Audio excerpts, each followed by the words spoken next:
The Gospel according to John. Chapter 11. Now a certain man was sick, Lazarus of Bethany, the town of Mary and her sister Martha. It was that Mary who anointed the Lord with fragrant oil, and wiped his feet with her hair, whose brother Lazarus was sick. Therefore the sisters sent to him, saying, Lord, behold, he whom you love is sick. When Jesus heard that, he said, This sickness is not unto death, but for the glory of God, that the Son of God may be glorified through it. Now Jesus loved Martha and her sister and Lazarus. So when he heard that he was sick, he stayed 2 more days in the place where he was. Then after this he said to the disciples, Let us go to Judea again. The disciples said to him, Rabbi, lately the Jews sought to stone you, and you are going there again? Jesus answered, Are there not 12 hours in the day? If anyone walks in the day, he does not stumble, because he sees the light of this world. But if one walks in the night, he stumbles, because the light is not in him. These things he said, and after that he said to them, Our friend Lazarus sleeps, but I go that I may wake him up. Then his disciples said, Lord, if he sleeps, he will get well. However, Jesus spoke of his death, but they thought that he was speaking about taking rest in sleep. Then Jesus said to them plainly, Lazarus is dead, and I am glad for your sakes that I was not there, that you may believe. Nevertheless, let us go to him.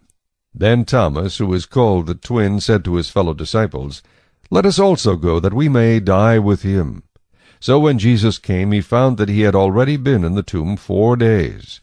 Now Bethany was near Jerusalem, about 2 miles away, and many of the Jews had joined the women around Martha and Mary to comfort them concerning their brother. Then Martha, as soon as she heard that Jesus was coming, went and met him, but Mary was sitting in the house. Now Martha said to Jesus, Lord, if you had been here, my brother would not have died. But even now I know that whatever you ask of God, God will give you. Jesus said to her, Your brother will rise again. Martha said to him, I know that he will rise again in the resurrection at the last day. Jesus said to her, I am the resurrection and the life. He who believes in me, though he may die, he shall live. And whoever lives and believes in me shall never die. Do you believe this?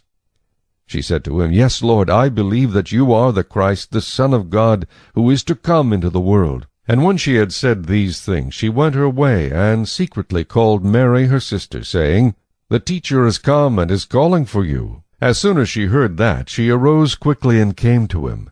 Now Jesus had not yet come into the town, but was in the place where Martha met him. Then the Jews who were with her in the house, and comforting her, when they saw that Mary rose up quickly and went out, followed her, saying, She is going to the tomb to weep there. Then when Mary came where Jesus was, and saw him, she fell down at his feet, saying to him, Lord, if you had been here, my brother would not have died. Therefore when Jesus saw her weeping, and the Jews who came with her weeping, he groaned in the spirit, and was troubled. And he said, Where have you laid him? They said to him, Lord, come and see. Jesus wept. Then the Jews said, See how he loved him.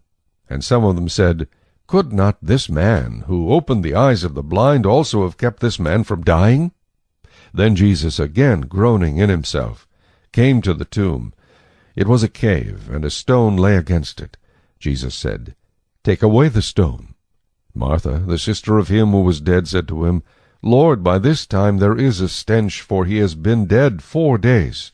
Jesus said to her, Did I not say to you that if you would believe, you would see the glory of God? Then they took away the stone from the place where the dead man was lying.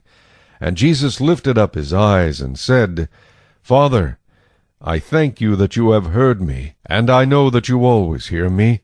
But because of the people who are standing by, I said this, that they may believe that you sent me. Now when he had said these things, he cried with a loud voice, Lazarus, come forth. And he who had died came out bound hand and foot with grave clothes, and his face was wrapped with a cloth. Jesus said to them, Loose him and let him go. Then many of the Jews who had come to Mary and had seen the things Jesus did believed in him. But some of them went away to the Pharisees and told them the things Jesus did. Then the chief priests and the Pharisees gathered a council and said, "What shall we do? For this man works many signs. If we let him alone like this, everyone will believe in him, and the Romans will come and take away both our place and nation." And one of them, Caiaphas, being high priest that year, said to them, "You know nothing at all, nor do you consider that it is expedient for us that one man should die for the people, and not that the whole nation should perish." Now this he did not say on his own authority, but being high priest that year, he prophesied that Jesus would die for the nation, and not for that nation only, but also that he would gather together in one the children of God who were scattered abroad.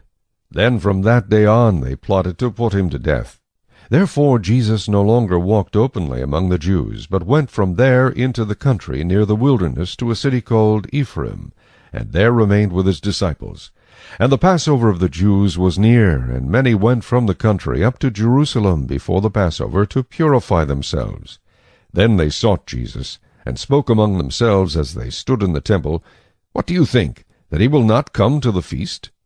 Now both the chief priests and the Pharisees had given a command, that if anyone knew where he was, he should report it, that they might seize him.